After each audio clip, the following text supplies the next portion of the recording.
نحمده ونصلي ونسلم على رسوله الكريم اما بعد۔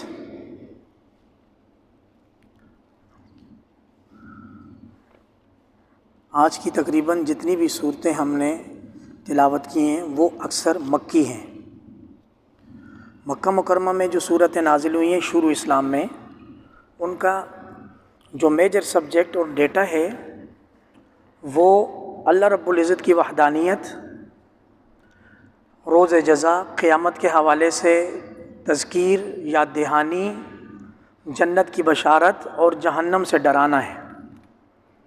یہ تقریباً تمام مکی صورتوں کا خلاصہ ہے کہ مشرکین مکہ اس کے مخاطبین اول ہیں۔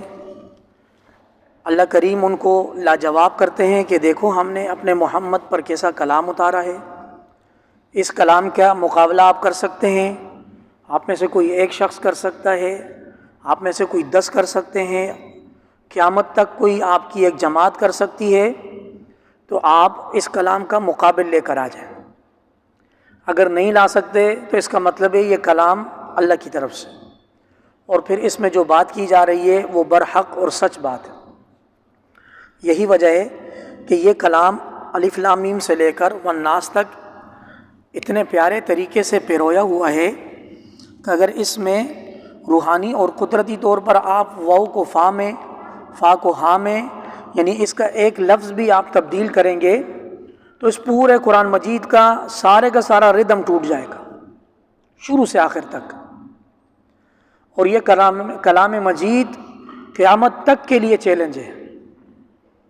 آج کل وہ chat J P T I ہے جس نے گوگل کو مات دے دی ہے، وہ چیٹ جے پی ٹی بھی اس کا جواب نہیں دے سکتی۔ چیٹ جے پی ٹی کو چیلنج ہے کہ لکھو نون والقلم وما یسطرون، والقلم وما یسطرون کا وہ ترجمہ کر دے گی، نون کا ترجمہ کرتے ہوئے اس کا سی پی یو سرور سب کرپٹ ہو جائے گا۔ تو یہ قرآن مجید رہتی دنیا کے لیے چیلنج ہے۔ آج کی تمام صورتوں کا جو میجر سبجیکٹ ہے وہ اللہ پاک اکیلے ہیں، قیامت برحق ہے، نبی برحق ہیں، اور قیامت والے دن یا تو جنت ہے یا پھر جہنم ہے۔ یہ ساری صورتوں کا خلاصہ۔ چنانچہ یہ بنیادی بات کر کے ہم آگے چلتے ہیں۔ سورۃ الجن کی کل ہم نے تلاوت کی تھی۔ سورۃ الجن کا جو اکثر حصہ تھا وہ 26ویں پارے میں طائف کے واقعے سے واپسی میں آپ سب حضرات نے سماعت کر لیا۔ حضور صلی اللہ علیہ وسلم طائف سے واپس ہوئے، ایک بندہ ایمان لایا۔ صحیح ہے، بندوں میں سے ایک بندہ ایمان لایا۔ حضور زخمی حالت میں حضرت زید کے ساتھ واپس آ رہے تھے، راستے میں مقام نخلہ ایک جگہ کا نام ہے، وہاں فجر کا ٹائم ہوا۔ نبی کریم صلی اللہ علیہ وسلم فجر کی نماز میں قرآن مجید تلاوت کر رہے تھے۔ فجر کا پرسکون وقت ہے، نبی کی مبارک زبان ہے اور ان کی زبان پر پرسوز کلام جاری ہے۔ ادھر جن پریشان ہو گئے تھے۔ جنوں کا معاملہ یہ تھا کہ ان کو آسانی کے ساتھ فضا میں، ہوا میں، خلا میں حرکت کرنے کی اجازت تھی۔ وہ جاتے تھے اوپر، فرشتے نیچے آتے تھے، وہ کان لگا کر اوپر آسمان کی باتیں سننے کی کوشش کرتے تھے، اکثر سنائی نہیں دیتی تھی، کبھی کبھار کوئی بات ان کے ہاتھ لگ جاتی تھی، انکمپلیٹ بات، نامکمل بات، وہ لا کر نیچے جادوگروں کو، کاہنوں کو بتا دیتے تھے۔ نبی کریم صلی اللہ علیہ وسلم کی جب وحی آنا شروع ہوئی، اب جو بھی جن پرواز بھرے اوپر سے اس کو شہاب ثاقب لگے۔ آج بھی آپ دیکھتے ہیں آسمان میں اچانک ستارہ ٹوٹتا ہے۔ قرآن فَأَتْبَعَهُ شِهَابٌ ثَاقِبٌ، جو بھی کوئی شیطان، شریر، جن اوپر جانے کی کوشش کرتا ہے تو تھرو آؤٹ اس کے پیچھے شہاب ثاقب آتا اور اس کو کل کرتا ہے۔ آج بھی باقی ہے۔ تو یہ معاملہ جب شروع ہوا تو جنہوں نے میٹنگ بلائی، یار یہ معاملہ کیا ہو گیا ہے، ہماری تو پرواز ہی رک گئی ہے، روئے زمین پر ایسا کون سا واقعہ پیش آ گیا ہے کہ ہم آسمان کی طرف نہیں جا سکتے اور نہ ہم کوئی کلام لا سکتے ہیں، ہم پر پابندی لگ گئی ہے، فضائی پابندی لگ۔ چنانچہ نبی کریم صلی اللہ علیہ وسلم طائف سے واپس ہو رہے تھے اور جنوں کی مختلف جماعتیں پوری دنیا میں پھیل چکی تھیں ریزن معلوم کرنے کے لیے، یہاں تک کہ ایک جماعت مقام نخلہ پر آئی، حضور صلی اللہ علیہ وسلم کو دیکھا، وہاں قرآن کی تلاوت ہو رہی تھی، ان کی مجال نہیں ہو سکی وہاں سے آگے جانے کی، وہ وہیں سکتے میں طاری ہو گئے۔ فجر کا وقت صاحب وحی محمد مصطفیٰ صلی اللہ علیہ وسلم قرآن مجید کی پرسوز تلاوت، سارے کے سارے جن وہاں کھڑے ہو گئے اور وہ سمجھ گئے بھائی یہ ایک ایسا کلام آیا ہے جس کی وجہ سے ہماری اوپر پرواز بند ہو گئی۔ نبی کریم صلی اللہ علیہ وسلم نے اپنی نماز پوری کی، روایات میں آتا ہے حضرت زید کو ایک جگہ پر بند کیا، حصار کیا ان کا، بھائی زید آپ اس سے باہر نہیں آئیں گے۔ جنوں کی ساری جماعتیں آئیں، حضور سے پوچھا کیا معاملہ ہے؟ حضور نے فرمایا میں نبی برحق ہوں، جس طرح انسانوں کی طرف آیا ہوں ویسے جنات کے لیے بھی آیا ہوں، جیسے انسانوں کے لیے احکامات ہیں ویسے ہی جنات کے لیے احکامات ہیں، میری بات مان لو آپ کامیاب ہو جاؤ۔ چنانچہ وہ ساری کی ساری جماعت ایمان لے کر آ گئی۔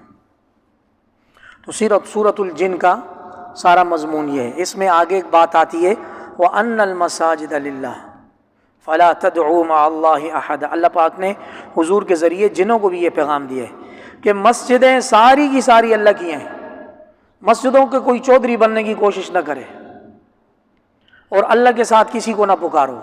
ایک ترجمہ یہ ہے۔ دوسرا ترجمہ یہ ہے کہ مساجد کا ترجمہ مسجد سے نہیں کیا جائے گا بلکہ یہ کیا جائے گا کہ سجدے سارے کے سارے اللہ کے لیے ہیں۔ روئے زمین پر جب بھی سجدہ کیا جائے گا وحدہ لا شریک کے لیے کیا جائے گا۔ وَأَنَّهُ لَمَّا قَامَ عَبْدُ اللَّهِ، اللہ پاک وہ جو جن تھے نا وہ حضور کی طرف ایسے لپکے کہ بس جیسے کسی چیز پر شہد پر ٹوٹ پڑتے ہیں، اس کی منظر کشی فرما رہے ہیں کہ معاملہ یہ ہے کہ جب اللہ کا بندہ محمد اللہ کے سامنے کھڑے ہو کر تلاوت کر رہا تھا، یدعوہ اور ان کو دعوت دے رہا تھا، کادوا یکونون علیہ لبدا، قریب ہے کہ یہ ہجوم کی وجہ سے ہمارے محبوب پر حملہ کر دیتے، ان ٹوٹ پڑتے ہیں۔ تو یہ سورہ جن کا بیان یہاں مکمل ہوتا ہے۔ اگلی دو صورتیں اس میں بڑا محبوبانہ کلام ہے۔ باتفاق مفسرین حضور کی پہلی وحی اقرأ بسم ربک الذی خلق ہے، جو کہ انشاءاللہ کل ہم تلاوت کریں گے۔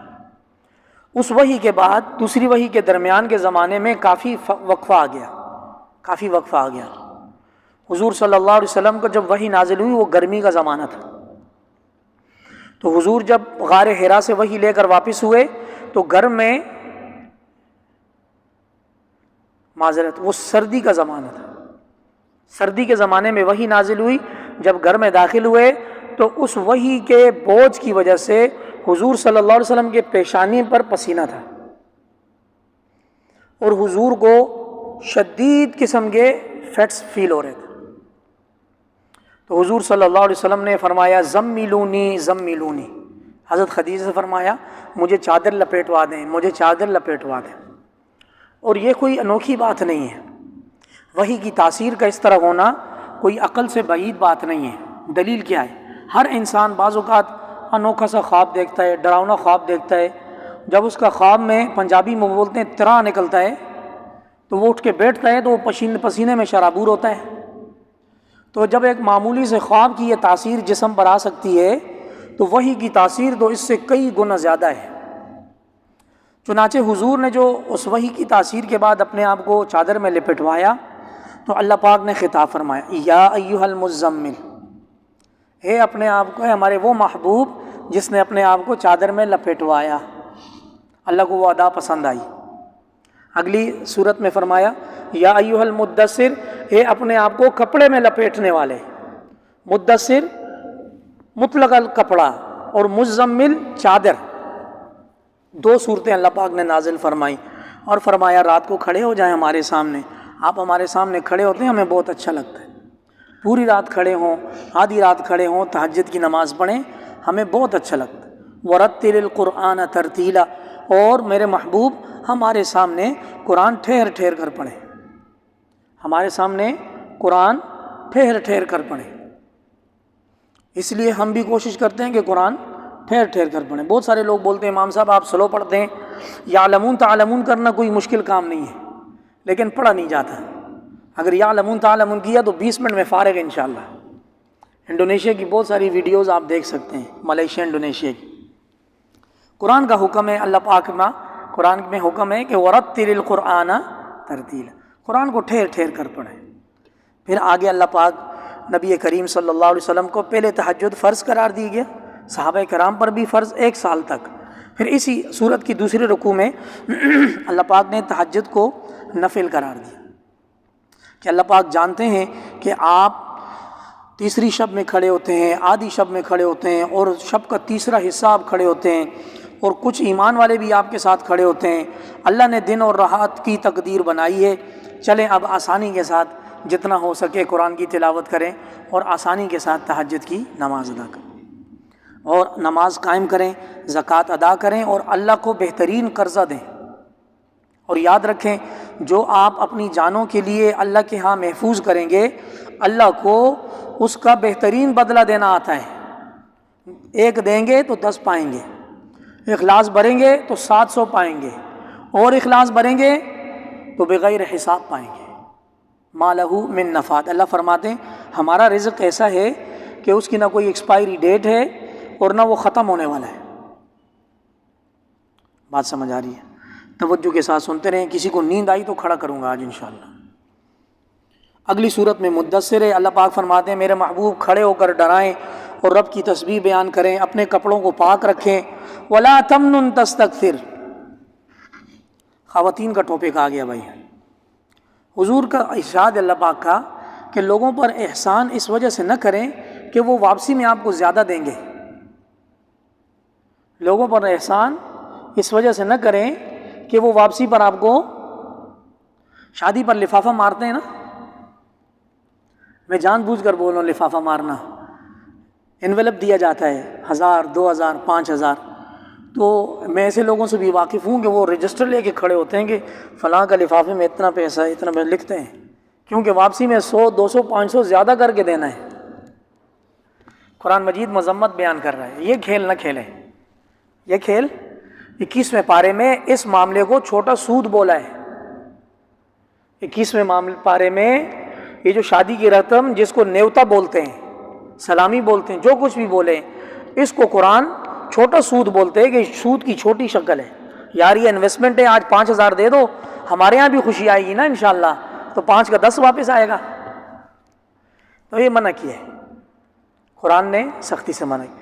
الحمدللہ ثم الحمدللہ، میں اپنے اسپریسن 1 میں ایسے لوگوں کو جانتا ہوں کہ جنہوں نے شادی کے کارڈ پر شرط لگائی ہے بغیر لفافے کے آئیں گے تو آئیں ورنہ نہ آئیں، بغیر لفافے کے آئیں گے تو سو بسم اللہ ورنہ نہ آئیں۔ یہ بہت بڑی بات ہے، اچھی بات ہے۔ اللہ کریم ہمیں بری رسموں کو توڑنے کی توفیق عطا فرمائے۔ اللہ کے لیے صبر کریں۔ مکہ کی زندگی میں جہاد کا حکم نہیں تھا، صبر کا حکم تھا۔ جتنی بھی تکلیف آئے، ماریں، آپ کو ماریں، ابو بکر صدیق کو ماریں، ابو ذر غفاری کو ماریں، جس کو بھی ماریں، صبر کیے جاؤ۔ چنانچہ مطاف میں مسلمان پٹتے تھے، زخمی ہوتے تھے، بے ہوش ہوتے تھے، دوبارہ ٹھیک ہوتے تھے، پھر عبادت کرتے تھے۔ تو مکہ مکرمہ میں، مکی زندگی میں تلوار اور جہاد کا حکم نہیں تھا، صرف صبر کرنا تھا۔ اس کے بعد آگے فوراً قیامت کا ذکر کر دیا، یہاں صبر کر لیں، آخرت میں بڑا مزہ ہے۔ فَإِذَا نُقِرَ فِي النَّاقُورِ، جب سور پھونکا جائے گا، فَذَلِكَ يَوْمَئِذٍ يَوْمٌ عَسِيرٌ، بس وہ دن تو بڑا سخت دن ہوگا۔ عَلَى الْكَافِرِينَ غَيْرُ يَسِيرٌ، کفار کے لیے وہ دن آسان ہونے والا نہیں ہے۔ اس سے آگے ایک دوسرا مضمون شروع ہوتا ہے بہت اہم۔ ولید بن مغیرہ مشرکین مکہ میں بہت اہم کردار تھا۔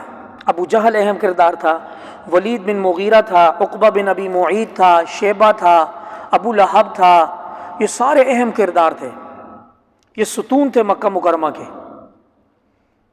بات سمجھ آ رہی ہے؟ تو وہ ولید بن مغیرہ کا معاملہ یہ ہوا کہ وہ اور ابو بکر صدیق دونوں مالدار تھے، دونوں دوست تھے۔ ابو بکر صدیق ایمان لائے اور حضور کا سایہ بن گئے، ولید بن مغیرہ دور ہو گیا، یہ دونوں ایک دوسرے کے مقابلے میں آ گئے، ٹکر میں۔ لیکن بعض اوقات پرانی یاری کی یاد تازہ ہوتی تھی،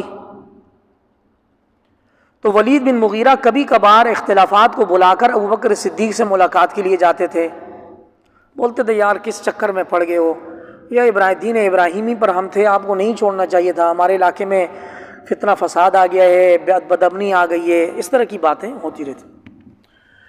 اور روایات میں ایک واقعہ ملتا ہے کہ ابو بکر صدیق جب رات کو اپنے صحن میں تلاوت کرتے تھے تو مکہ کی عورتیں، بچے سب داڑیں مار کر روتے تھے، اور سارے کافر تھے۔ ابو بکر صدیق جتنا حصہ قرآن کا نازل ہوا ہوتا تھا، رات کو اپنے صحن میں جب تلاوت کرتے تھے نماز میں، تو جتنے بھی مخالفین تھے وہ چھپ چھپ کر سنتے تھے، اور پڑوسیوں کی عورتوں اور بچوں کو جب قرآن کی آواز جاتی تھی سب کے سب روتے تھے۔ جرگہ بیٹھا، تمام کفار نے جا کر حضور سے ملاقات کی اور ابو طالب کو بیچ میں ڈالا کہ بھائی یہ محمد پر جو قرآن نازل ہو رہا ہے، یہ قرآن ہمارے گھروں میں نا جدائیاں ڈال رہا ہے، اسی وجہ سے ہماری بیوی بچے ساری رات روتے رہتے ہیں۔ ابو بکر صدیق کے پر پابندی لگائیں کہ یہ صحن میں نماز نہ پڑھے، اپنے گھر میں اندر پڑھے، تاکہ اس کی آواز ہماری بیوی بچوں کو نہ آئے۔ ابو طالب بیٹے ہیں، حضور نے بھی درخواست کی کہ ابو بکر صدیق آپ چلیں اندر پڑھا کریں۔ وہ 2-3 دن ابو بکر صدیق نے اندر پڑھی۔ ابو بکر صدیق نے کہا بھاڑ میں گیا، سم آئے تھا، میرے سے نہیں پڑھا جاتا، میں تو صحن میں پڑھوں گا، آپ لوگ نہیں سنو، آپ کو کس نے، میں اپنے گھر میں کھڑا ہوں، کوئی لاؤڈ اسپیکر تھوڑی لگایا میں نے اپنے گھر میں تلاوت کروں گا، جس کو تکلیف ہوتی ہے تو ہو۔ ولید بن مغیرہ چپکے ابو بکر صدیق کی تلاوت سنتا تھا اور روتا تھا۔ ابو جہل نے دیکھا یار یہ تو میرا بہت لنگوٹی پارٹنر ہے، یہ تو آہستہ آہستہ ابو بکر کی طرف جا رہا ہے، یہ ایمان لے آئے گا، چنانچہ اس کو کاٹو ابو بکر سے، پولیٹکس، اس کو ابو بکر سے کاٹو۔ تو وہ ابو جہل گیا، ولید بن مغیرہ کی تعریف کی، تو بڑا آدمی ہے یار، اللہ نے تجھے مال دیا ہے ماشاءاللہ، تو کیا محمد کے کلام کی طرف جا رہا ہے، تو اگر محمد کی بات مانے گا تو اس کے انڈر ہو جائے گا، ابھی تو سپیریئر ہے، ابھی تو اوپر ہے، جب تو محمد کی مانے گا تو اس کے ماتحت ہو جائے گا، کیا تو ماتحت ہونا چاہتا ہے؟ تو یہ وہ نفس امارہ کا موقع آ گیا۔ ولید بن مغیرہ نے کہا نہیں میں تو ماتحت نہیں ہونا چاہتا، تو کہا خبردار جو تم نے محمد کا کلام سنا، محمد کے کلام کے بارے میں تمہاری کیا رائے ہے؟ اب رات کو تو چھپ کے سنتا تھا، صبح محفل میں بولتا تھا نہیں یہ تو جادو ہے، یہ تو عجیب سی کشمکش تھی۔ ابو جہل نے اس کے ساتھ مل کر پلان بنایا، حج کا موسم آ رہا ہے، ساری دنیا کے لوگ حج کرنے کے لیے آئیں گے، ہم ایک فیسٹیول کا اہتمام کرتے ہیں، اور اس فیسٹیول میں آپ گیسٹ اسپیکر ہوں گے، اور آپ اس فیسٹیول میں اور جتنی خرافات ہوتی ہوں، جب کوشچن آنسر کا سیشن شروع ہوگا تو میں آپ سے محمد کے قرآن کے بارے میں سوال کروں گا، اور پھر آپ نے سب کے سامنے اس کا جواب دینا ہے۔ اسٹریٹجی کر کے ولید بن مغیرہ کو اس نے بوتل میں ڈال دیا۔ صحیح ہے، یہاں سے اس کا کلام شروع ہوتا ہے۔ اللہ پاک کو غصہ آیا، سب کچھ سننے کے باوجود، دل نرم ہونے کے باوجود، جب ولید بن مغیرہ ایمان نہ لانے لگا تو اللہ نے فرمایا مجھے اور جس کو میں نے اکیلا پیدا کیا ہم دونوں کو اکیلا چھوڑ دو۔ جس کے مقابلے میں اللہ آ گیا اس کا کیا حال ہوگا؟ ذرنی ومن خلقت وحیدا، اللہ پاک فرماتے ہیں مجھے اور جس کو میں نے تنہا پیدا کیا ہے ہم دونوں کو اکیلا چھوڑ دو۔ یہ بدبخت نہیں دیکھتا کہ میں نے اس کا بزنس ایک شہر سے دوسرے شہر تک بڑھا دیا ہے، اس کی فرنچائز اور برانچز کھل گئی ہیں، مکہ سے ہوتے ہوئے طائف تک اس کا انگور کا باغ طائف میں بھی ہے، فارم ہاؤس اس کا ہے، اور اس کے لیے میں نے ایسے بیٹے رکھے ہیں جو مکہ مکرمہ میں اس کے قریب ہیں، 9 بیٹے تھے اس کے، اور میں نے اس کے لیے زمین آسان کر دی، جہاں جاتا ہے اس کا بزنس چمکتا ہے۔ اب یہ طمع کرتا ہے، لالچ کرتا ہے کہ میں اس کو اور بھی دوں گا، ہرگز نہیں، اس نے ہماری آیات کو سن کر اس نے انکار کیا ہے، میں اس کو جہنم کے پہاڑ پر چڑھاؤں گا۔ اللہ پاک جب مقابلے میں آ جاتے ہیں پھر کچھ بھی باقی نہیں بچتا۔ سأرہقہ صعودا، میں اس کو، صعود تو ویسے اونچائی والی زمین کو بولتے ہیں نا، لیکن یہاں مفسرین نے لکھا ہے سأرہقہ صعودا کا مطلب یہ ہے کہ ہم اس کو جہنم کے پہاڑ پر، آگ کے پہاڑ پر چڑھائیں گے۔ کس نے ہمارے محبوب کے کلام کو جادو بولا ہے؟ اب آگے قرآن مجید۔ اچھا، اب جب اس کو گیسٹ اسپیکر بنا کر بلائے نا تو اس نے بڑی حرکت کی۔ اللہ پاک فرماتے ہیں انہ فکر وقدر، اس نے سوچا اور اندازہ لگایا، فقتل کیف قدر، خدا کی مار ہو کیسا اندازہ لگایا، ثم قتل کیف قدر، دوبارہ خدا کی مار ہو کیسا اندازہ لگایا۔ قرآن مجید کا اندازہ لگا رہا تھا۔ کیا کیا اس نے؟ جب اس کو گیسٹ اسپیکر بنایا تو اب وہ جیسے میں آپ سب کے سامنے کھڑا ہوں، ادھر سے ایک بندہ سوال کرے بھائی محمد پر جو کلام آیا اس کے بارے میں آپ کی کیا رائے ہے، معاذ اللہ اللہ نہ کرے میں ولید بن مغیرہ کھڑا ہوں، تو وہ اب اس سے پوچھا، اس نے بولا ثم نظر، سوال آیا نا، تو اب جھوٹ بولنا ہے، دل تو بول رہا ہے اللہ کا کلام ہے، زبردستی بناوٹی جھوٹ بولنا ہے، تو اس نے ثم عبس و بصر، قرآن اس کی کیفیت بیان کر رہے، تیوری چڑھائی، ماتھے پر بل لایا، منہ بنایا، ثم عبس و بصر، ثم ادبر واستکبر، گیسٹ اسپیکر تھا، اس نے چکر لگایا، سب لوگوں کی توجہ لی کہ کوشچن بہت اہم ہے، کوشچن بہت اہم ہے، یہ سارا نقشہ اللہ پاک نے قرآن مجید میں اس کا بیان کیا۔ فقال ان ھذا الا سحر یؤثر، بدبختی آ گئی، بولتا ہے کہ آپ نے جو سوال کیا ہے، آپ کے سوال کا جواب یہ ہے کہ محمد کا کلام تو روایتی جادو ہے، محمد کا کلام تو روایتی جادو۔ اللہ کریم نے فرمایا خدا کی مار ہو اس نے کیسی بات کی، پھر خدا کی مار ہو اس نے کیسی بات کی، اور یہ تو کسی بندے کا کلام ہے، رب کا کلام نہیں ہے۔ اب اللہ پاک کو غصہ آیا، اللہ نے فرمایا میں اس کو جہنم میں داخل کروں گا، اور آپ کو پتہ ہے جہنم کیا ہے، نہ چھوڑتی ہے نہ باقی رکھتی ہے، ایسا باربیکیو بناتی ہے کہ بالکل تختہ بنا کے چھوڑ دیتی ہے۔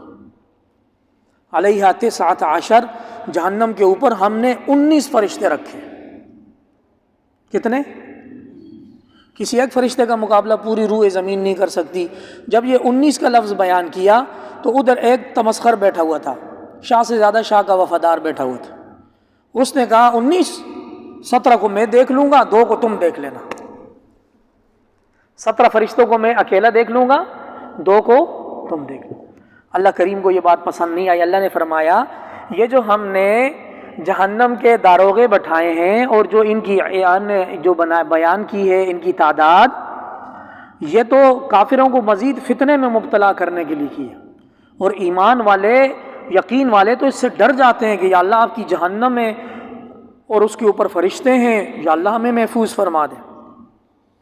یہ ساری کی ساری ایک جو ہے نا پورا کا پورا منظر قرآن نے سورہ مدثر میں بیان کیا۔ دوسرے رکوع میں بات آتی ہے کہ دائیں ہاتھ والے جنت میں ہوں گے، سوال کریں گے مجرمین سے کہ تمہیں کس چیز نے جہنم میں داخل کیا، تمہیں کس چیز نے جہنم میں داخل کیا؟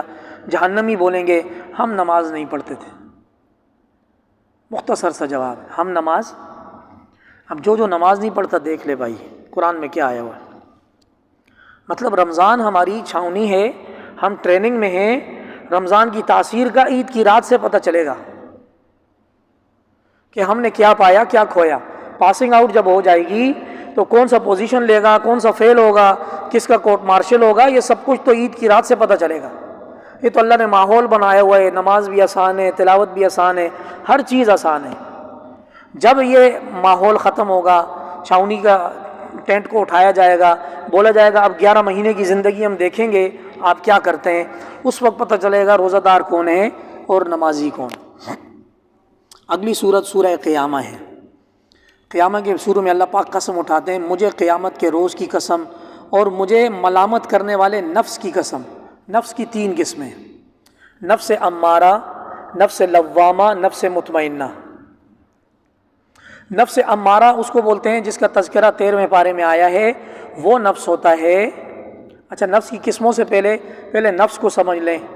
نفس انسان کے جسم کے اندر بری چیزوں کو ایکسیپٹ کرنے کی صلاحیت کا نام ہے۔ نفس انسان کے جسم کے اندر کسی خاص عضو پارٹ آف باڈی کا نام نہیں ہے، نفس انسان کے جسم کے اندر ایک صلاحیت کا نام ہے جو برائی کی دعوت کو ایک دم کیچ کر کے اس پر عمل کرتا ہے۔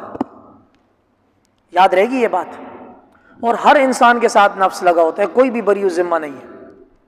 پھر اس نفس کی 3 قسمیں، نفس امارہ وہ نفس ہے جو برائی کا ہی حکم دیتا ہے، غلط کام، چھوٹے گناہ صغیرہ سے شروع کر کے گناہ کبیرہ تک۔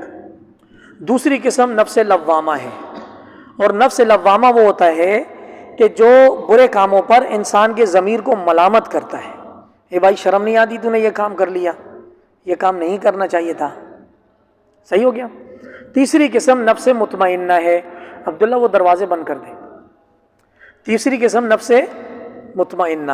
نفس مطمئنہ اس کو بولتے ہیں کہ محنت کر کے مشقت کر کے نفس کے اندر برائی کو قبول کرنے کی صفت کو یا تو بالکل ختم کر دیا جائے یا اگر باقی بھی رہے تو وہ صفت مغلوب ہو کر رہے. وہ صفت جو نفس مطمئنہ ہے اس کے بارے میں اللہ فرمائیں گے اے نفس مطمئنہ والے چل جنت میں، چل جنت میں، وہاں جہاں میرے بندے جو ہیں نا اور بھی وہاں پر شامل ہوں. یہ سورہ قیامہ کا مضمون ہے. یہ کفار کہتے تھے کہ ہمارے سامنے بتاؤ کہ قیامت کب آئے گی. اللہ پاک فرماتے ہیں انسان یہ سمجھتا ہے کہ مرنے کے بعد ہم اس کی ہڈیاں نہیں جمع کریں گے. ہڈیاں تو کیا، ہم اس کی یہ جو فنگر پرنٹس پورے ہیں نا ہم ان کو بھی دوبارہ برابر کریں گے. یہ قدرت کا اعلیٰ معیار ہے. روئے زمین میں کتنے ارب مسلمان ہیں، ہر ایک کا فنگر پرنٹ الگ ہے. کیا خیال ہے؟ اب تو سب کچھ ثابت ہے نا یار، ہر ایک کا فنگر پرنٹ الگ ہے. حالانکہ دیکھا جائے تو یہ 1 انچ کی جگہ ہے. 1 ارب لوگوں یا 7 ارب لوگوں کی 1 انچ کے اندر کتنی ڈفرینس ہو سکتا ہے. لیکن اللہ پاک فرماتے ہیں کہ ہم انسان کے انگلیوں کے پورے بھی دوبارہ ویسے ہی بنائیں گے جیسے پہلے بنائے تھے. فتبارک اللہ احسن الخالقین. اسی رکوع میں آگے ایک عجیب بیان ہے. نبی کریم صلی اللہ علیہ وسلم پر جناب جبرائیل امین علیہ السلام جب وحی لے کر آتے تھے تو حضور کو قرآن مجید یاد کرنے کی بڑی فکر ہوتی تھی. مثلا آیت شروع ہوئی ان الذین آمنوا وعملوا الصالحات، تو جبرائیل امین کتاب تو تھے نہیں، سافٹ ویئر بھی نہیں تھا. جبرائیل امین پڑھ کر سناتے تھے، حضور پڑھ کر اس کو دہراتے تھے. اب حضور کو یہ فکر ہوتی تھی یہ جو آیت نازل ہو رہی ہے یہ میرے سے بھول نہ جائے. تو ان الذین آمنوا وعملوا الصالحات، لفظ صالحات پر جبرائیل امین نہیں پہنچتے تھے کہ ہمارے محمد صلی اللہ علیہ وسلم ان الذین شروع کر لیتے تھے. یار جبرائیل پڑھتے جائیں اور میں بس قدم پہ قدم رکھتا جاؤں کہ کسی طرح کوئی لفظ کوئی حرکت مس نہ ہو جائے. حرکت سے مراد زبر زیر پیش، اردو والی حرکت نہیں، عربی والی حرکت. عربی میں حرکت بولتے ہیں زبر زیر پیش کو، کہ کوئی بھی اس کے اندر جو موومنٹ ہے قرآن کی، کوئی بھی لفظ ہے، کوئی بھی ورڈ ہے، ناؤن ہے، پروناؤن ہے، کوئی بھی مس نہ ہو. اللہ پاک کو حضور کی اس کیفیت پر ترس آیا کہ میرا محبوب قرآن مجید کو یاد کرنے کے لیے جان دے بیٹھے گا. محمد عثمان کہاں ہے کہ میرا محبوب قرآن مجید کو یاد کرنے کے غم میں جان دے بیٹھے گا. تو اللہ پاک نے فرمایا میرے محبوب زبان مبارک کو جلدی نہ ہلائیں، زبان مبارک کو لا تحرک به لسانک لتعجل به ان علینا جمعہ وقرآنہ.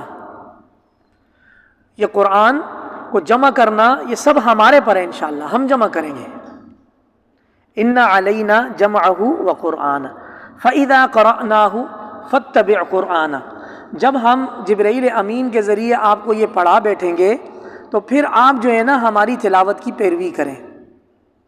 ثم ان علینا بیانہ، میرے محبوب اس قرآن کا بیان، اس کی تفسیر بھی ہمارے ذمہ ہے. حضور صلی اللہ علیہ وسلم کا اللہ پاک نے ان آیات کے ذریعے بہت بڑا بوجھ ہلکا کر دیا.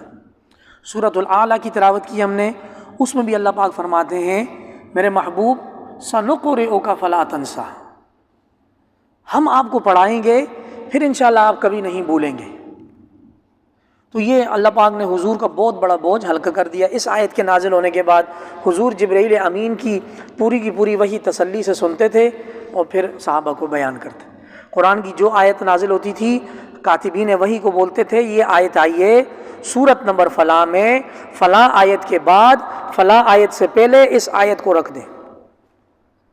ایسے قرآن مجید کی تدوین ہوئی ہے وحی کے ذریعے ہوئے. یہ جتنی بھی آیتوں کی ترتیب ہے یہ اٹکل پر نہیں ہے، اندازے پر نہیں ہے، بلکہ وحی کے ذریعے ایک ایک آیت اور ایک ایک سورت کا بتایا گیا ہے. اس آیت کو اس سورت میں، اس آیت کے بعد، اس کے پہلے، درمیان میں یہاں رکھیں. آگے آخرت کا بیان ہے. وجوہ یومئذ ناظرہ، قیامت والے دن چند چہرے کھلے کھلے ہوں گے. تر و تازہ ہوں گے. الی ربہا ناظرہ، رب کا دیدار کریں گے. اللہ نصیب فرما دے.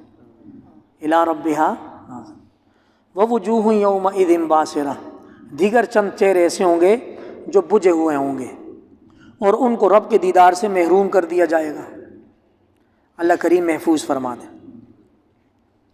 آگے اللہ پاک نے اس سورت کے دوسرا جو رکوع ہے، اکثر مفسرین نے بتایا، ابن عباس کی روایت ہے کہ یہ دوسرا رکوع جو ہے نا ابو جہل کے بارے میں نازل ہوا ہے کہ اس نے نہ محمد کی تصدیق کی، نہ نماز پڑھی، بلکہ جھٹلایا اور اعراض کیا، اگنور کیا، پھر گھر میں چلا گیا تکبر کرتے ہوئے. ہلاکت ہو اس کے لیے، دوبارہ ہلاکت ہو اس کے لیے. کیا یہ سمجھتا ہے کہ اس کو ویسے ہی پیدا کیا ہوا ہے اور اس کو ویسے ہی چھوڑ دیا جائے گا؟ سارے سونے والے میری بات سن لیں، انسان کو کبھی بھی ایسے نہیں چھوڑا جائے گا. بلکہ اللہ کے خزانوں میں سے جب انسان سورج سے روشنی لیتا ہے، رات میں ٹھنڈ لیتا ہے، آکسیجن لیتا ہے، تو اللہ پاک فرماتے ہیں کیا انسان نے یہ سوچ لیا ہے کہ ہم اس کو ویسے ہی چھوڑ دیں گے؟ اللہ پاک فرماتے ہیں اس پر ہماری قدرت کے اتنے وسائل لگے ہیں کہ جس کی ہم آپ کو ایک جھلک دکھاتے ہیں. کیا یہ نطفہ نہیں تھا جس کو ٹپکایا گیا تھا؟ پھر یہ لوتھڑا نہیں تھا؟ پھر ہم نے اس کو پیدا نہیں کیا، پیدا کرنے کے بعد ہم نے اس کو برابر نہیں کیا. یہ بے ڈنگا نہیں ہے، اس کے 2 ہاتھ ہیں، 2 پاؤں ہیں، اس کا سر ہے، اس کا منہ ہے، یہ ساری چیز ہم نے برابر نہیں کی. پھر ہم نے اس کو ایک لڑکا اور ایک لڑکی نہیں عطا کی. ابو جہل کا بیٹا سیدنا اکرمہ رضی اللہ تعالیٰ عنہ آخر میں ایمان لائے تھے، اور ابو جہل کی ایک بیٹی تھی جن کا نام تھا جویریہ. اللہ فرماتے ہیں اس بدبخت کو ہم نے لڑکا اور لڑکی نہیں عطا کی. یہ سمجھتے ہیں سب کچھ ویسے ہی جائے گا، آئے قیامت والے دن دیکھیں گے ہم اس کو. الیس ذلک بقادر علی ان یحیی الموتى، یہ سب کچھ کرنے کے بعد یہ بدبخت کہتا ہے کہ اللہ دوبارہ زندہ نہیں کرے گا. او بھائی عقل کو ہاتھ مار یار، اللہ جب یہ سب کچھ ایک دفعہ کر سکتا ہے تو ایک چیز کو فرسٹ ٹائم بنانا مشکل ہے، دوسری دفعہ تو سارا آئیڈیا دماغ میں ہوتا ہے. کیا خیال ہے؟ ایک دفعہ آپ نے کوئی پروجیکٹ بنایا اور وہ ڈسٹروائے ہو گیا، خراب ہو گیا، ادھر ادھر ضائع ہو گیا، اب وہ سب کا سب دماغ میں ہوتا ہے، آپ بولتے ہو کوئی بات نہیں دوبارہ بنا لیں گے. تو جب انسان اپنے پروجیکٹ کو دوبارہ آسانی سے بنا سکتا ہے تو خالق کائنات ہے بھائی. اگلی سورت سورہ انسان ہے اور اس کو دہر بھی بولتے ہیں. یہ مدینہ منورہ میں نازل ہوئی ہے. اللہ پاک اس کے شروع میں فرماتے ہیں کہ انسان ایک وقت یاد کرے کہ جب وہ دنیا میں نہیں تھا. ہم میں سے ہر شخص اس کی جتنے سال عمر ہے اس سے 1 مہینے پہلے یاد کرے. اگر وہ 36 سال گئے تو آج سے 36 سال 1 مہینہ پہلے وہ دنیا میں نہیں تھا. اللہ پاک فرماتے ہیں کہ کیا انسان اس وقت کو یاد نہیں کرتا جب وہ عدم تھا، کچھ بھی نہیں تھا. ہم نے اس کو پیدا کیا، ماں باپ کے ملاپ سے ہم نے پیدا کیا، پھر ہم نے اس کو سننے والا اور دیکھنے والا بنایا، ہم نے اس کو عقل مند بنایا، ہم نے اس کے لیے راستہ آسان کیا. آ جائیں حافظ صدیق، آ جائیں، آپ کی باری ہے، یہاں ہے. ہم نے اس کے لیے راستہ آسان کیا. اما شاکرا، دائیں پاؤں اٹھاؤ، یہ جنت کی طرف نیچے رکھو. وہ اما کفورا، بائیں پاؤں اٹھاؤ، غلط راستہ جہنم کی طرف بیٹھ جاؤ. ہم نے اس کو راستہ دکھایا ہے، اختیار دیا ہے. اب اس کی مرضی ہے شکر گزار بن کر جنت آئے، اب اس کی مرضی ہے ناشکرہ بن کر جہنم جائے. اللہ پر کوئی الزام نہیں ہے. اب صدیق کے 2 پاؤں ہیں، اس کی مرضی ہے دایاں پاؤں اٹھائے یا بایاں پاؤں اٹھائے. آپ کے سامنے دایاں پاؤں اٹھا کے حافظ قرآن بن گئے، امام صاحب کے پیچھے کھڑے ہو کے قرآن سن کے انشاءاللہ جنت میں جائے. اور جو بدبختی کرے گا، دوسرے راستوں پر چلے گا، بایاں پاؤں اٹھا کر اس طرف کو نکلے گا، پھر یہ دایاں پاؤں اور بایاں پاؤں مشرق مغرب بالکل اپوزٹ سائڈ جاتے ہیں، پھر مل نہیں سکتے. یہ کہ وہ ٹرین اگر جنکشن سے تھوڑی سی جدا ہو جائے تو پھر وہ آگے جا کر کہیں بھی نہیں ملتی. قرآن یہ بھی گنتا ہے کہ ہم نے ان کو پیدا کیا ہے اور ان کے مسلز کو ہم نے مضبوط بنایا ہے. جو 6 پیکس بناتے ہیں نا نوجوان، وہ زیادہ اترائے نہیں، وہ اللہ پاک گنتے ہیں. ہم نے ان کو پیدا کیا ہے اور پھر ان کے جوڑوں میں ہم نے طاقت رکھی. اگر یہ مستیاں کریں گے تو ہم ان کو بدل کر کوئی اور مخلوق لے آئیں گے۔ اگلی سورت سورہ مرسلات ہے، اس کے اندر دوبارہ اللہ پاک فرماتے ہیں کہ وہ دن بڑا قریب ہے کہ جس دن ستاروں کو بجھا دیا جائے گا، پھونک مار کے چراغ گم کر دیا جائے گا، اور آسمان میں سوراخ کر دیا جائے گا، اور پہاڑوں کو آسمان اور زمین کے درمیان روئی کے گالوں کی طرح اڑا دیا جائے گا۔ پھر اللہ پاک پوچھیں گے آج تو فیصلے کا دن ہے، بتاؤ کیا حال ہے؟ جھٹلانے والے پھنس جائیں گے، مارے گئے۔ وَيْلٌ يَوْمَئِذٍ لِّلْمُكَذِّبِينَ، ہلاکت ہے اس دن جھٹلانے والوں کے لیے۔ اللہ پاک فرماتے ہیں ہم نے آپ کو ایک ذلت والے پانی سے پیدا کیا ہے کہ جب ماں باپ سے نکل جائے تو غسل فرض ہو جاتا ہے، اس سے زیادہ ضلالت اور کیا ہو سکتی ہے۔ پھر ہم نے آپ کو ماں کے مستقر میں ایک مدت معلوم تک رکھا، کمال ہے، شرم حیا کی بات نہیں ہے۔ اللہ پاک فرماتے ہیں کہ ہم نے آپ کو ایسے پانی سے پیدا کیا کہ جس کو انسان خود ہی نجس سمجھتا ہے، اس کو مزید بیان کرنے کی ضرورت نہیں ہے۔ اللہ پاک فرماتے ہیں پھر ہم نے آپ کو ایک اسٹور میں رکھا، اور بڑا امن والا اسٹور تھا، اور اس میں کتنا زمانہ رکھا؟ ہمیں پتہ ہے کہ اس بچے کی پریگننسی 7 مہینے ہے، 8 مہینے، 9 مہینے، 9 مہینے 10 دن ہے، یہ پری میچور پیدا ہوگا، یہ صحیح پیدا ہوگا، یہ سب ہمیں معلوم ہے۔ فَقَدَرْنَا فَنِعْمَ الْقَادِرُونَ، ہم نے مدت متعین کی اور ہم بہترین مدت متعین کرنے والے ہیں۔ وَيْلٌ يَوْمَئِذٍ لِّلْمُكَذِّبِينَ، جو نہیں مانیں گے آخرت والے دن ان کی بڑی پھٹکار ہے۔ آگے اللہ پاک ایک حقیقت بیان کر رہے ہیں، آپ سب لوگ اس بات کا اقرار کریں گے کہ آدم علیہ السلام سے لے کر آج تک لوگ کہاں پیدا ہوئے؟ اس زمین میں۔ کہاں مرے؟ اس زمین میں۔ ہم لوگ کہاں ہیں؟ اس زمین میں، اسی زمین میں مرنا ہے۔ اگرچہ انسان ادھر ادھر جانے کی کوشش کر رہا ہے، لیکن اس کو زندگی کے آثار نہیں مل رہے، پانی نہیں مل رہا، ہوا نہیں مل رہی، آکسیجن نہیں مل رہی، بڑی مشکلات ہیں۔ اللہ پاک فرماتے ہیں کیا ہم نے زمین کو پوری انسانیت کو لپیٹنے والا نہیں بنایا؟ انسان پیدا ہوتا ہے، اس میں مرتا ہے، زمین کے اندر جاتا ہے، اگلی نسل آتی ہے، اسی پر زندگی گزارتی ہے، پھر اس کے اندر جاتی ہے۔ اے انسان دیکھ تو صحیح، اس زمین کو ہم نے ایسا بنایا ہے کہ یہ زندوں اور مردوں کو اپنے اندر سمیٹے ہوئے ہیں۔ فتبارک اللہ احسن الخالقین۔ اگلی سورت سورہ نبا ہے، اس کا مضمون بھی یہی ہے۔ اللہ پاک فرماتے ہیں قیامت کے دن کے بارے میں یہ لوگ سوال کرتے ہیں، یہ اختلاف کرتے ہیں، یہ نہیں دیکھتے کہ ہم نے زمین کو برابر کیا ہے، ہم نے پہاڑوں کو کیلیں بنا کر ٹھوکا ہے، ہم نے آپ کو مختلف اقسام میں پیدا کیا ہے، ہم نے آپ کے لیے نیند کو راحت کا ذریعہ بنایا ہے، ہم نے رات کو آپ کے اوپر طاری کیا ہے، ہم نے دن کو آپ کے لیے معیشت بنانے کا ذریعہ بنایا ہے، اور ہم نے آپ کے اوپر 7 مضبوط آسمان بنائے ہیں، اس کے نیچے ہم نے سورج بنایا ہے، ہم نے بادلوں سے آپ کے لیے چھلکتا ہوا پانی اتارا ہے، اس کے ذریعے ہم غلہ اناج اتاراتے ہیں، آپ کے باغات بنتے ہیں۔ قیامت والے دن ہم ملاقات کریں گے، ایک دم اللہ پاک دنیا میں محو نہیں ہونے دیتے۔ سب کچھ کرنے کے بعد فرمایا ان یوم الفصل کان میقات، سب کچھ کر لو، ایک دن آخرت میں ملاقات ہو۔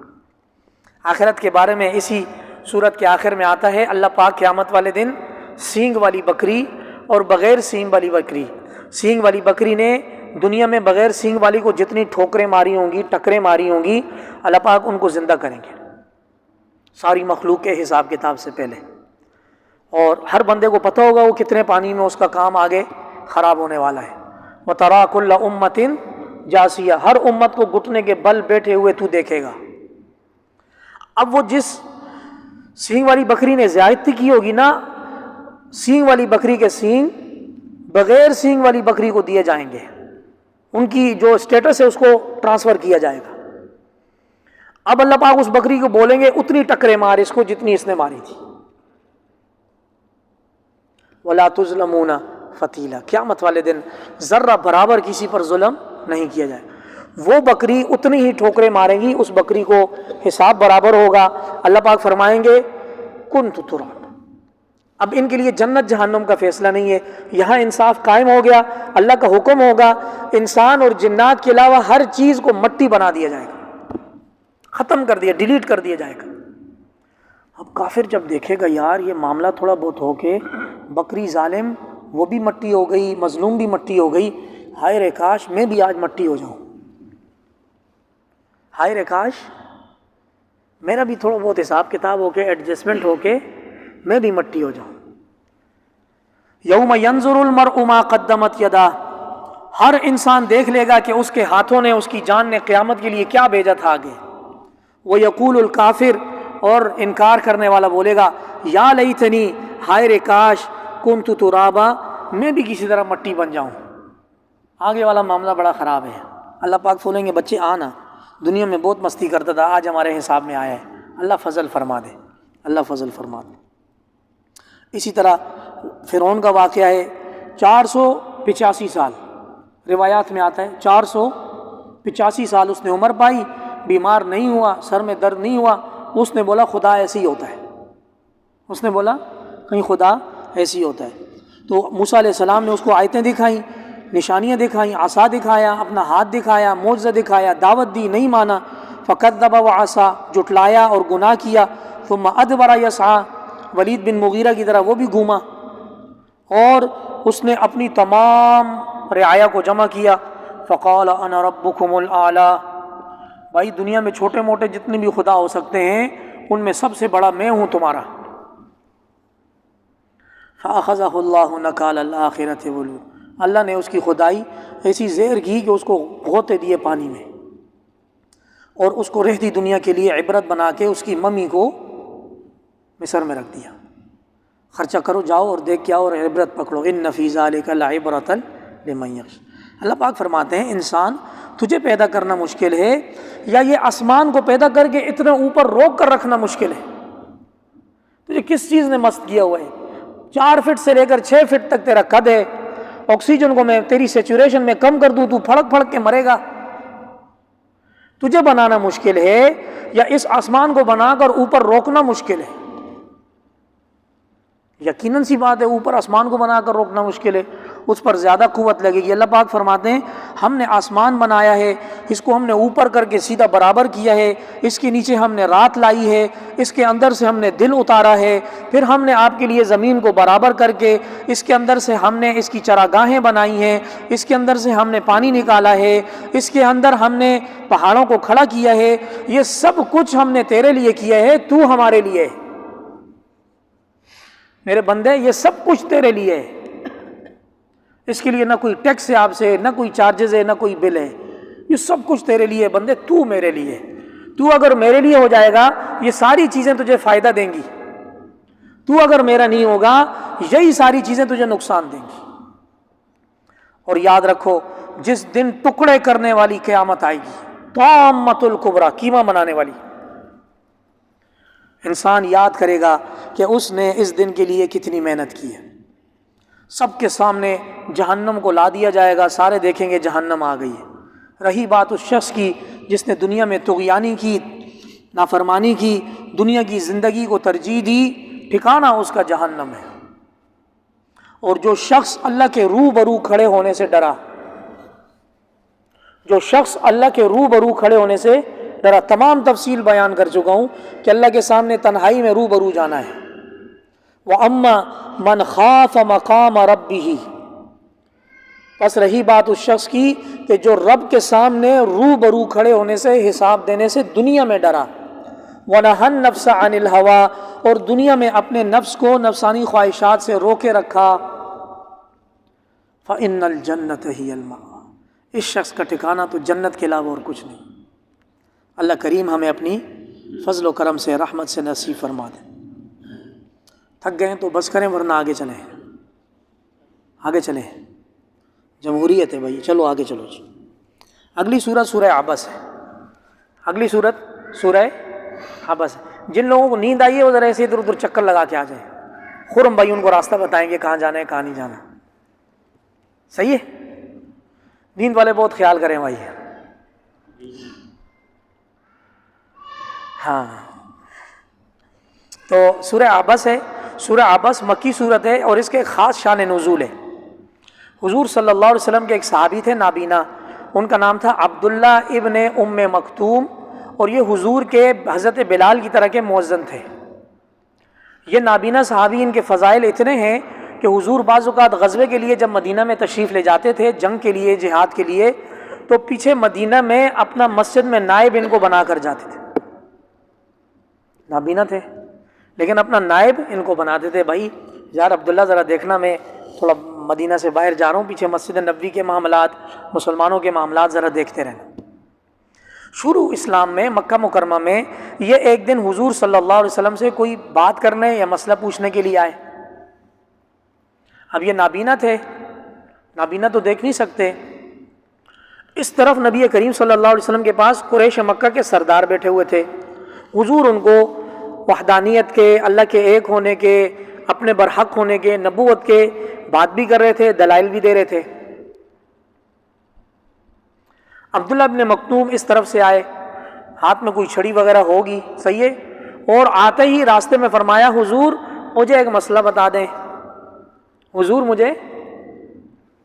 اب حضور یہاں مشرکین مکہ کے جو سردار تھے ان کے ساتھ مصروف تھے. ادھر سے آواز آئی، حضور متوجہ ہوئے، ان کی اس آواز لگانے سے حضور کا سارا سبجیکٹ ڈسٹرب ہو گیا. بعض لوگ نابینا تو نہیں ہوتے لیکن وہ یہ حرکت جان بوجھ کے کر لیتے ہیں. یہاں مصلی پہ بیٹھا میں ایک بندے کی بات سن رہا ہوتا ہوں، پیچھے سے بردنیں پھلانگ کے آتا ہے، امام صاحب ایک بات ہے، امام صاحب کی سلگ جاتی ہے. امام صاحب اس کو بولتے ہیں تو جتنا بھی بڑا سردار ہے پیچھے جا کے بیٹھ، اپنی باری کا انتظار کر، یہ بندہ میرے پاس بیٹھا ہوا ہے، پہلے یہ فارغ ہوگا پھر آپ آؤ گے آگے. تو کچھ لوگ نابینا نہ ہوتے ہوئے بھی نابینوں والی حرکت کرتے ہیں. ایسا نہیں کرنا چاہیے. حدیث شریف کا فرمان ہے کہ جب دو بندے بات کر رہے ہوں تو تیسرا بندہ بغیر اجازت کے نہ آئے. کیا پتہ وہ کوئی ذاتی بات کر رہا ہے، کوئی راز کی بات کر رہا ہے، اس کو کوئی پریشانی ہے جو سب کے سامنے وہ نہیں کر سکتا. معاشرت کا خیال رکھا کریں، صحیح ہے. تو یہ صحابی آئے، یہ نابینا تھے، انہوں نے حضور پر آواز لگائی، حضور مجھے کچھ پوچھنا ہے آپ سے. حضور صلی اللہ علیہ وسلم کا مضمون ڈسٹرب ہوا. حضور ان مشرکین مکہ کو اسلام میں داخل کرنے کے لیے بہت زیادہ دن لگی ہوئی تھی نا کہ کسی طرح یہ جہنم سے بچ جائیں. حضور نے ان کی آواز پر چہرہ بنا، عبس کہتے ہیں ماتھے میں بل لانا، کہ عبداللہ ابن مکتوم تو میرا مسلمان بھائی ہے، صحابی ہے، اس کو میں بتا دوں گا، یہ وقت نہیں ہے کہ یہ مجھ سے پوچھے مسئلہ، ابھی میں مصروف ہوں. صحیح ہے، لوجیکلی بات ٹھیک ہے. اس نابینا صحابی کی ادا اللہ پاک کو اتنی پسند آئی، اللہ پاک حضور پر ناراض ہو گئے. عشق کے معیار کچھ اور ہے، دنیا والوں کا معیار کچھ اور ہے. وہ عبداللہ ابن مکتوم مسلمان تھے، چھوٹی سی بات پوچھنے کے لیے آئے تھے. حضور مشرکین مکہ کو دعوت دے رہے تھے، آلریڈی منصب نبوت کی ڈیوٹی ادا کر رہے تھے، لیکن حضور کا ایسے ان کی طرف ماتھے میں بل لانا اللہ پاک کو ناپسند آ گیا، اور اللہ پاک نے آسمان سے وحی نازل کر کے ناراضگی کا اظہار کر دیا. عبس و تولی، میرے محبوب آپ تیوری چڑھاتے ہیں اور آپ اس نابینا سے اعراض کر کے ادھر متوجہ ہوتے ہیں کہ وہ نابینا آپ کے پاس آئے ہیں، آپ کو کیا پتا وہ تزکیہ حاصل کرنے کے لیے آیا ہے. قرآن. یا آپ اس کو نصیحت کریں گے تو اس نابینا کو آپ کی نصیحت فائدہ دے گی. اتنی باتیں کافی ہیں نا ایک احساس والے انسان کے لیے. اما من استغنا، جو لوگ آپ سے دور بھاگتے ہیں، آپ ان کے پیچھے لگے ہوئے ہیں کہ وہ مشرکین مکہ ایمان لے آئیں، آپ پر لازم نہیں ہے کہ وہ لوگ ایمان لائیں. یہ جو نابینا آیا اس کو توجہ دینے آپ کے لیے شایع نشان تھی. عشق کے معیار ہیں، عشق کے معیار. وَأَمَّا مَنْ جَاءَكَ يَسْعَىٰ، آپ کی طرف جو زبردستی بھاگتا محنت کر کے آتا ہے اور وہ اللہ سے ڈرتا ہے اور آپ اس سے اعراض کرتے ہیں، نبی کریم صلی اللہ علیہ وسلم کی حالت تبدیل ہو گئی. سجدے میں گرے، استغفار کیا، معافی مانگی، یا اللہ معاف فرما دے، آئندہ ایسا نہیں ہوگا، آئندہ ایسا نہیں ہوگا. حضور صلی اللہ علیہ وسلم ساری زندگی عبداللہ ابن مکتوم کا بہت زیادہ اعزاز و اکرام کرتے تھے، اور فرماتے تھے میرے صحابہ یہ میرا وہ صحابی ہے کہ جس کے معاملے میں اللہ پاک نے مجھے تنبیہ فرمائی ہے، یہ موسٹ وی آئی پی ہے میرے لیے، آج کے بعد اس کی وہ حیثیت ہوگی جو شاید کسی اور کی نہ ہو سکے۔ یہی وجہ ہے کہ حضور مدینہ میں اپنا نائب ان کو بناتے تھے۔ اللہ کے ہاں کسی کی کیا ادا پسند آ جائے۔ تو سورہ عبس کا شان نزول یہ۔ پھر انسان دنیا میں بیوی بچوں کے لیے، بھائیوں کے لیے، ماں باپ کے لیے حلال حرام جمع کرتا ہے۔ قرآن مجید کہتا ہے جب چنگاڑنے والی قیامت آئے گی، فَإِذَا جَاءَتِ الصَّاخَّةُ، جس دن چنگاڑنے والی قیامت آئے گی، اس دن بندہ اپنے بھائی سے بھی بھاگے گا، ماں باپ سے بھی بھاگے گا، بیوی سے بھی بھاگے گا، بچوں سے بھی بھاگے گا، بولے گا نفسی نفسی۔ بچے جو کچھ دنیا میں تھا میں نے سب کچھ کیا، آج میرے قریب نہ آنا، تم میں سے کوئی مجھ سے نیکی نہ مانگے، آج کی کرنسی کا کوئی میرے سے سوال۔ قرآن یوم یفر المرء من اخیہ، وہ دن قابل ذکر ہے کہ جب انسان اپنے بھائی سے بھاگے گا، اپنی ماں سے بھاگے گا، اپنے والد سے بھاگے گا، اپنی بیوی سے بھاگے گا، اپنے بچوں سے بھاگے گا۔ لِكُلِّ امْرِئٍ مِّنْهُمْ يَوْمَئِذٍ شَأْنٌ يُغْنِيهِ، ہر انسان کے لیے اس دن اس کی ایسی حالت ہوگی کہ اس کے دائیں بائیں کا نہیں پتہ ہوگا کہ اس نے کپڑے بھی پہنے ہوئے ہیں یا نہیں پہنے ہوئے ہیں، خود کا نہیں پتہ ہوگا کہ میں نے کپڑے پہنے ہیں یا نہیں پہنے ہوئے۔ پھر اللہ پاک نتیجہ ذکر کرتے ہیں وجوہ یومئذ مسفرہ، بعض چہرے ہنستے مسکراتے کھلکھلاتے ہوں گے، ضاحکۃ مستبشرہ، مبارکباد بھی دے رہے ہوں گے، اور بعض چہروں پر اس دن مایوسی چھائی ہوگی، اور وہ لوگ کافر ہوں گے، فاجر ہوں گے۔ اسی طرح کے مضامین یہاں پر تقریباً بیان کیے گئے ہیں۔ اگلی ایک صورت سورۃ الانفطار ہے۔ انفطار کا مطلب یہ ہے کہ جس دن آسمان پھٹے گا اور ستارے بجھ کر نیچے گریں گے اور سمندروں کو آگ لگے گی۔ دیکھیں نا اللہ کی قدرت کیسی ہے، آگ جلاتی ہے، پانی بجھاتا ہے۔ اللہ پاک فرماتے ہیں ہم قیامت والے دن سمندروں کو آگ لگائیں گے، گویا سمندر مٹی کا تیل بن جائے گا۔ اور آج کل تو سمجھنا مشکل ہی نہیں ہے، وہ وولکانو ہیں، آتش فشاں پہاڑ ہیں جو منٹوں کے اندر اندر نیا جزیرہ بنا دیتے ہیں۔ اس کا جب سمندر کے اندر کا آتش فشاں پھٹتا ہے تو اس کے اندر سے پورا پہاڑ نمودار ہوتا ہے، اور پانی جل کر راکھ ہو کر جھلس کر دھوئیں کی شکل میں اوپر جاتا ہے، سونامی بھی آتا ہے۔ یا ایھا الانسان ما غرک بربک الکریم، شکوہ آ گیا بھائی، بہت بڑا اور ویلڈ شکوہ آ گیا۔ اے حضرت انسان، انسان اللہ پاک کی قدرت کا بہت خاص منظر ہے، بہت خاص منظر ہے۔ اللہ پاک فرماتے ہیں اے حضرت انسان، تجھے اپنے رب کریم سے کس چیز نے غفلت میں ڈال دیا کہ تو رب کو چھوڑ کر دیگر چیزوں کی طرف متوجہ ہے؟ وہ رب کہ جس نے تجھے پیدا کیا، پھر تیری باڈی کو برابر کر کے بالکل انصاف کے ساتھ تجھے پیدا کیا، فی ای صورت ما شاء رکبک، پھر رب نے جس صورت کو چاہا اس صورت میں تیری ترکیب بنائی۔ اس کا رنگ سانولا ہوگا، یہ سفید ہوگا، یہ گورا ہوگا، یہ کالا ہوگا، اس کی ناک کھڑی ہوگی، اس کی آنکھیں شیلی ہوں گی، اس کے دونوں کان ہوں گے، اس کے بال گھنگریالے ہوں گے۔ فی ای صورت ما شاء رکب، اللہ نے جیسے چاہا اس شکل میں تجھے ترکیب دے دی۔ اور یاد رکھیں نیک بندے تو جنتوں میں ہوں گے اور فجار بندے جہنم میں ہوں گے۔ دو فرشتے اللہ پاک نے کرامن کاتبین رکھے ہیں، وہ سب کچھ جانتے ہیں جو تم دنیا میں کارستانیاں کرتے ہو وہ لکھتے ہیں۔ آخرت کا دن ایک دن آئے گا جس دن کا مالک صرف اور صرف اللہ تعالی ہوگا۔ اللہ کریم ان ساری باتوں پر سمجھ بوجھ فکر اور اللہ پاک ایک دھن لگا دے کہ اللہ پاک ہم سے کیا فرمانا چاہ رہے ہیں، اللہ پاک ہم سے کیا چاہتے ہیں کہ انسان اللہ کے لیے کیا کرے۔ اللہ پاک یہ کلام کی جو تاثیر ہے اللہ پاک ہمارے دلوں میں نازل فرما دے، قرآن کے حلال کو حلال سمجھ کر کرنے کی، اس کے حرام کو حرام سمجھ کر بچنے کی توفیق عطا فرمائے۔ آمین۔ فللہ الحمد رب السماوات